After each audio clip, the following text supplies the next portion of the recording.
Bonsoir à tous, bienvenue dans votre émission La Réunion Léla. C'est une semaine tout ce qu'il y a de plus ordinaire qui débute. Télécréole, La Réunion Léla et moi-même sommes très heureux de commencer en votre compagnie et en compagnie de l'une des plus grandes et anciennes associations sportives de La Réunion, les Aigles Blancs, qui ont fêté leurs 60 ans la semaine dernière. C'est dans Gadiam réunionnais.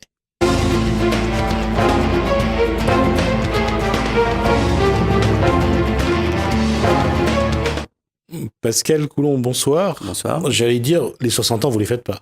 Pas du tout.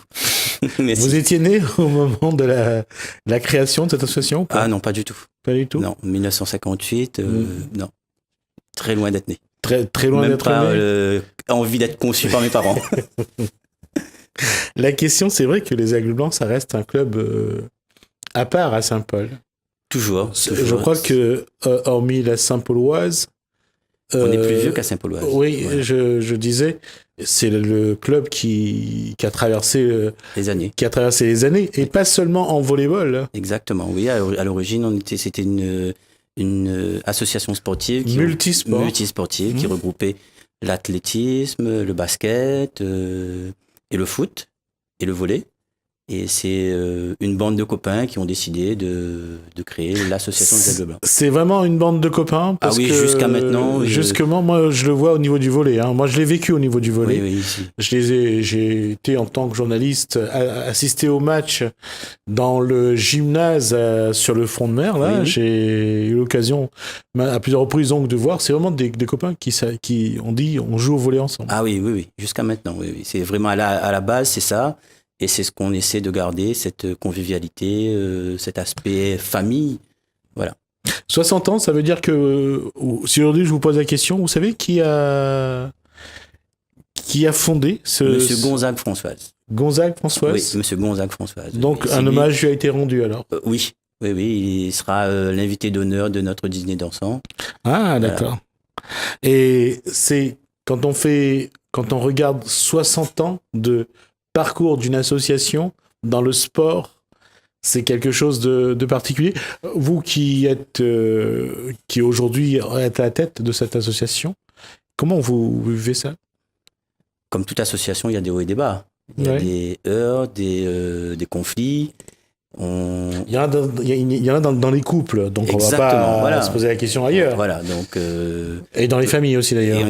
Et dans les familles, notamment dans la famille du volley. Ouais. Il y en a toujours, ça a toujours été, et il y en a encore, et voilà, donc on fait front et on avance, on continue d'avancer, et notre idée principale, c'est de mettre en avant les Aigles Blancs, la formation des jeunes, mettre en avant notre ville et notre club. Voilà. Ça a commencé, bien sûr, dans le sable. Alors, à l'origine, c'est pas dans le sable. Après renseignement, on m'a raconté que, notamment les anciens, en discutant avec eux, on m'a raconté que la terre rouge. Non, la terre de charbon. Ah. Ça se passait sur l'ancienne ligne du chemin de fer. Il y avait le truc de charbon, il y avait un petit coin, voilà, et ils ont tracé le terrain là. Voilà, c'était selon... De toute façon, les pistes d'athlétisme à l'époque, c'était 2 lignes droites, hein, c'était 2 couloirs, il n'y avait pas plus. Voilà, mais au niveau du volley, c'était vraiment... ça se faisait pas trop loin du stade Achille Prémont, apparemment. L'ancien, voilà. Ouais, sur le front de mer, enfin, voilà. pas trop loin du front de mer. Voilà, c'est ce que m'ont raconté les anciens. Vu pour l'organisation des 60 ans, j'ai essayé de contacter les anciens pour prendre un peu d'infos sur ce qui s'est passé avant, comment ça s'est créé et tout. Voilà. Quand on regarde ce petit terrain qui a été dessiné sur le sable à côté du quai Ouest, où on fait du foot, on fait du volley, on fait un peu de tout. C'est pas ce stade-là, c'est celui qui est de l'autre côté de la piscine. C'est pas celui, voilà, c'est de l'autre côté, c'est celui qui a uniquement le terrain de beach volley, voilà. Le terrain le plus grand qui est de l'autre côté, c'est avant tout pour le foot, le beach soccer. Nous, de l'autre côté, de la piscine, c'est beach volley et beach tennis. Voilà. À ce sujet, on tient absolument à remercier les jolies Brésiliennes, les belles Danoises qui ont fait les tournois olympiques. Et c'est quelqu'un qui a suivi toutes les Jeux olympiques depuis 92. Et je crois que c'est en 96 que le beach est rentré exactement. Aux Jeux olympiques. Et là, il rentre aux Jeux des îles. Oui, qui rentre au Jeux des îles. Le rugby aussi doit rentrer aussi, je pense, doit également rentrer. Et je disais, c'est vrai, il faut remercier les Brésiliennes, il faut remercier ces belles femmes longilignes qui ont donné au beach volley toute leur lettre de noblesse et dans tous les sens du terme.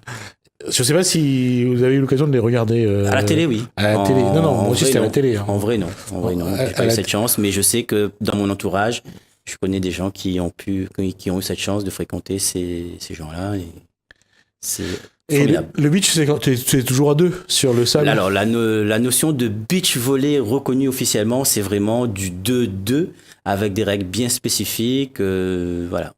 Ça devient très technique d'ailleurs. Ah, c'est un sport très technique. C'est un sport très technique, c'est pas à la portée de tout le monde, du moins, c'est pas à la portée du grand qui ne sait pas jouer au volley. J'ai vu un échange sur un réseau social, sur Facebook. L'échange a duré à peu près 1 minute.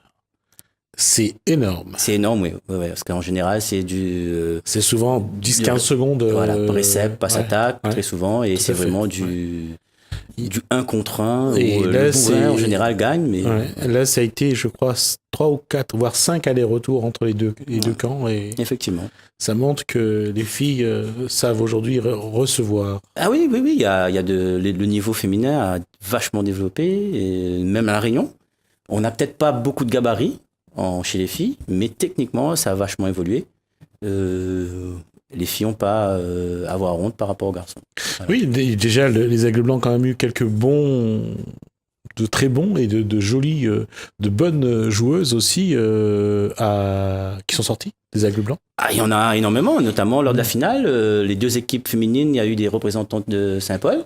Dans le club de Tampon, il y en avait une. Et dans celui du SDO, il y en avait d'autres. Et je me rappelle d'une qui est partie, qui a tenté l'aventure en métropole, mais qui n'est pas restée. L'éloignement, l'exploration. Je crois que Samantha Cuvelier, c'était chez vous. Oui, Samantha, oui. Qui vient de finir, là, qui a décidé d'arrêter il n'y a pas très longtemps, qui a fini le championnat senior en terminant 4e avec les Aigles Blancs. Voilà. C'est pour ça que je disais que de très belles pages, de très belles histoires, et surtout les mardis soirs dans le gymnase, c'était quelque chose d'à part. Je regardais dans les... Ce gymnase résonne, il est bien. Voilà. C'est notre gymnase à nous, et on a pu constater que même les anciens, quand on regarde la photo, ce gymnase-là était vivant. C'était vraiment leur lieu de... Au-delà du sport, il y a une histoire, il y a aussi une famille, il y a des amis, il y a une bande de copains. Je pense qu'on est au-delà d'une bande de copains. On est vraiment devenu une famille, on se considère comme des amis plus, pas uniquement des amis tout court. Voilà. On vit, on se téléphone, on se mêle, on passe la journée à se prendre des nouvelles, à contacter à droite, à gauche. Voilà. Oui, c'est ça, le temps que Saint-Leu, qui a aussi construit son histoire, cette fois-ci sur le sable, oui. Le stade de Saint-Leu est donc... le stade. C'était l'endroit où... Le terrain de la plage. Le terrain de la plage, où recevait aussi les équipes qui affrontaient donc BC Saint-Leu. Il y a eu aussi, à un moment donné, Saint-Denis, je crois, la SPTD, pardon, j'allais dire Saint-Denis. La SPTD, je m'excuse, donc, qui a aussi donc joué des grands moments, aussi dans le haut tableau, à un moment donné, avec de très bons joueurs. Hein, là, ils ont gagné les 2 titres, chez les garçons comme chez les filles, voilà. En battant les Aigles Blancs chez les garçons au final, malheureusement. Et la SPTT aussi, c'est aussi un club de famille, je dirais. C'était en plus lié à la Poste, donc c'est quelque chose de très... c'est ça qui est bien, quand on regarde les Aigles Blancs, 60 ans d'histoire, c'est une vraie histoire. Oui. Et nous, le groupe qui gère les Aigles Blancs maintenant, on s'appelle les jeunes. Parce qu'on a les aînés, les anciens, et on se sent petit par rapport à ça. On n'est pas à l'origine, on essaie au mieux de garder cet esprit-là, tout ce qui a fait que les Aigles Blancs existent. Voilà. Et pour montrer que les Aigles Blancs, c'est pas seulement le volleyball, l'athlétisme, l'athlétisme continue également. Exactement. C'est les deux seuls sports qui ont gardé le nom US des Aigles Blancs, et on a juste rajouté volleyball et athlétisme. Voilà. Et pareil, l'athlétisme, c'était une façon de faire Je crois qu'il y avait Alexandre Botzen à un moment donné qui y était également. Qui y était, oui. Donc lui, je le connais parce qu'il a été président du comité régional handisport. Exactement. Également, il y avait toute cette pratique-là.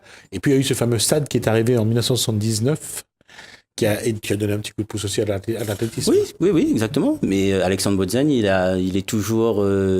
il a toujours un œil sur le volley. Il est à l'origine aussi, il fait partie de ces anciens des Aigles Blancs, créateurs. Sa fille jouait au volleyball, je crois. Oui.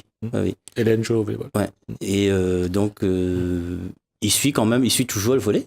Je crois qu'il a une partie de son cœur qui doit attacher aux Aigles Blancs. Ah oui. Oui. Mais d'ailleurs, lorsqu'on avait décidé de lancer d'organiser les festivités des 60 ans, Alexandre Botzen était là lors de la première réunion. Voilà. Ouais. Il était là, on a tenu à ce qu'il vienne, parce que lui, son côté handisport, on s'y tient. Ça aussi, ouais. Voilà, donc il vit pour ça, et grâce à lui, le sport est accessible pour les personnes à mobilité réduite. Voilà. D'une part, c'est vrai que ça a joué, ne serait-ce qu'avec Jean-Michel Commandant, qui est aussi un des symboles du sport à Saint-Paul, de l'athlétisme, de l'handisport également. Il y a quelque chose que je voulais dire, c'est que quand on regarde les Aigles Blancs, et aujourd'hui on regarde le sport avec beaucoup plus de moyens, mais les Aigles Blancs, c'était, quand on dit les années 60, quand on dit 58 à ne serait-ce que les 80, il fallait quand même faire beaucoup d'efforts, il n'y avait pas les mêmes moyens, il fallait vivre différemment. Effectivement, il fallait vivre différemment, mais il se trouve que quand on s'est renseigné sur les anciens des Aigles Blancs, on a constaté qu'une grande partie des anciens, c'était des commerçants. Voilà, donc ils ne s'attendaient pas à une aide extraordinaire de la mairie. Ils se contentaient des moyens, entre eux, et voilà. Pourquoi je parlais d'Alexandre Botzen ? Parce que moi, j'ai eu l'occasion de suivre un petit peu, que ce soit au niveau d'handisport, au niveau de l'athlétisme. Quand il partait avec son club de sport, il emmenait à une compétition, il y avait toujours les cantines, les marmites. C'était vraiment quelque chose de particulier où on vivait le sport, mais on vivait d'abord ensemble. Ça change, ça n'a pas beaucoup changé. Au niveau du volley, on se déplace plus vraiment avec les glacières, mais après chaque match, en général, les équipes, notamment chez nous, il y a un petit pot après chaque match, victoire ou pas, voilà, on accueille nos adversaires dans le bonheur, voilà, on cherche pas plus que ça. Et c'est surtout ça qui doit être regardé aujourd'hui, de se dire qu'aujourd'hui, il y avait le sport, bien sûr, c'était le sport mais d'abord de dire que malgré peu de moyens, parce que ça, on le doit à nos parents, à nos grands-parents, ils ont beaucoup travaillé, ils ont fait avec peu de moyens, et ça, il faut le reconnaître, mais ils ont quand même construit quelque chose qui tient 60 ans. Oui, justement, c'est pour ça que on s'attache à rendre honneur à ces gens-là. Hein. On sait que les Aigles Blancs existent grâce à eux, et on se rappelle qu'on n'est pas là sans eux.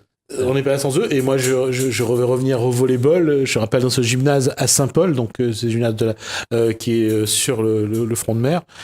Il y avait toujours quelqu'un de la génération d'avant qui était là. Ils étaient toujours là à accompagner, à prodiguer quelque chose, soit à arbitrer d'ailleurs. Mais il y avait toujours quelqu'un qui est là. Et je ne sais pas s'ils sont toujours là, parce que moi, j'ai arrêté le sport depuis maintenant une bonne quinzaine d'années. Mais ils sont toujours là, les anciens. Ils sont là du coin de l'œil. Quand on les croise, ils nous disent vous inquiétez pas, on vous surveille, on regarde les journaux et tout. Ils sont plus là vraiment au gymnase parce que voilà, ils ont une autre vie. Ils sont maintenant, ils ont presque plus de 60 ans. Ils ont une autre vie, des problèmes de santé pour une grande partie. Mais on sait que du coin de l'œil, ils nous guettent. Oui, ils nous surveillent. Et comment aujourd'hui la jeune génération, comment elle vit, comment vous faites, vous, déjà, pour construire autour, et comment la jeune génération prend la main ? Alors, c'est un peu compliqué. C'est-à-dire qu'il faut vraiment faire comprendre aux jeunes qu'ils ont certes les qualités, mais que ça ne suffit pas. Il faut mériter maintenant pour avoir les places dans l'équipe Fagnon, l'équipe phare du club, chez les garçons comme chez les filles, et il faut le mériter. Et maintenant, c'est le travail des anciens qui en guillemets, sert de passerelle pour faire comprendre aux jeunes, si tu veux prendre ma place, ben, tu dois mériter. Viens aux entraînements, donne tout, et voilà. Même si tu es plus fort que moi, il faut le mériter. Oui, il y a un peu plus de rigueur. Aujourd'hui, il y a la détection, aujourd'hui, il y a l'initiation, aujourd'hui, il y a les différentes catégories jeunes qui amènent jusqu'à l'élite. Hein. Oui, exactement, oui, mais le problème du volley, c'est que, comme tous les sports, on demande un peu plus de physique.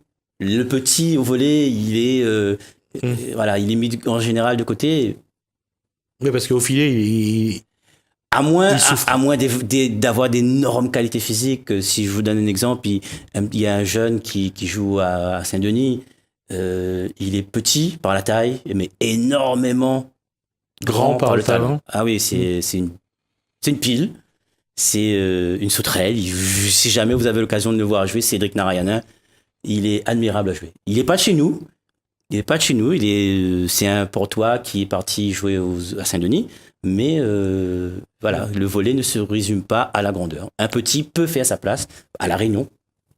En métropole, c'est autre chose.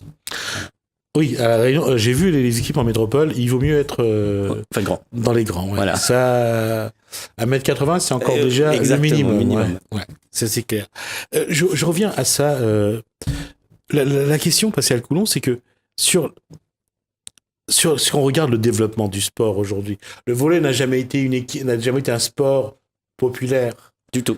Sauf les finales entre VBC Saint-Leu et la SPTT. Et la SPTT, ou aussi les Aigles Blancs, quand j'ai vu des matchs des Aigles Blancs, ou quand ça allait au troisième set, on sentait la tôle de Saint-Paul bouger. La question, c'est comment aujourd'hui cette discipline, pourquoi elle intéresse encore les jeunes, ou comment elle intéresse les jeunes? Alors, nous, je parle au niveau de notre club, on a des éducateurs qui interviennent, qui bossent, qui sont professeurs de sport, notamment au collège Antoine Soubou. Et je prends le cas de David Fogg. David fait un énorme travail au niveau de ce collège, il ramène énormément de jeunes filles. Du coup, la base est là, hein, le volley. On sait de faire comprendre à ces jeunes-là que le volley n'est pas qu'un sport de plage et que le jeune de Saint-Paul, la jeune fille de Saint-Paul a un avenir.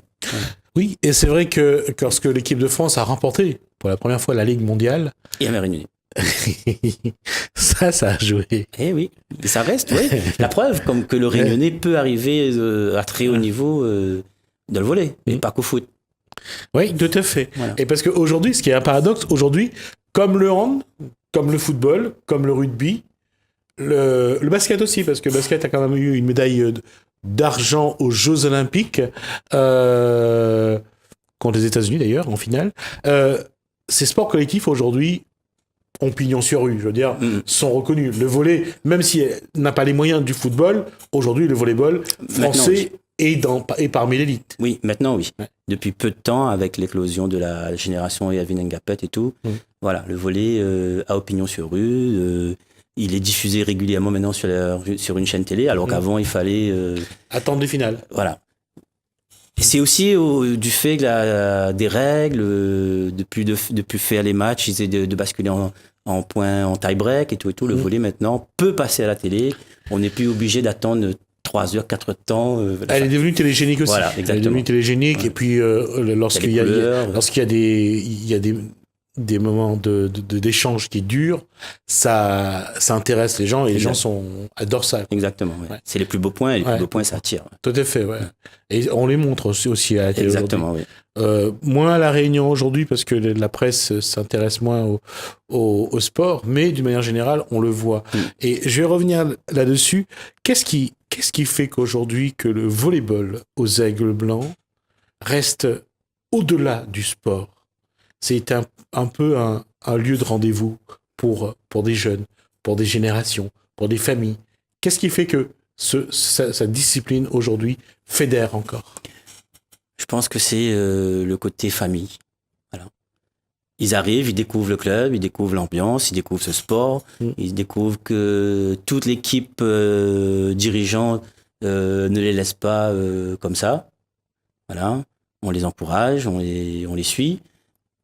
Même au niveau des études, le sport reste le sport, mais les études passe avant tout. On veut pas d'un petit jeune qui met le volley avant tout et pas les études. Ça, c'est aussi ça le truc important aux Aigles Blancs, les études.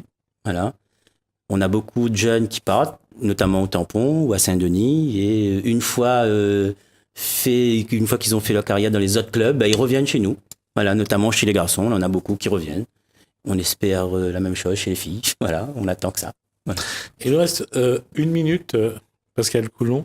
Qu'est-ce qu'il faut souhaiter aux Aigles Blancs volleyball et aux Aigles Blancs d'une façon générale, puisque le club c'est également de l'athlétisme. Qu'est-ce qu'il faut vous souhaiter, hormis bon anniversaire? La longévité et le courage, ce qu'il en faut. On se revoit dans 60 ans? Moi je sais pas, mais moi non plus. Voilà.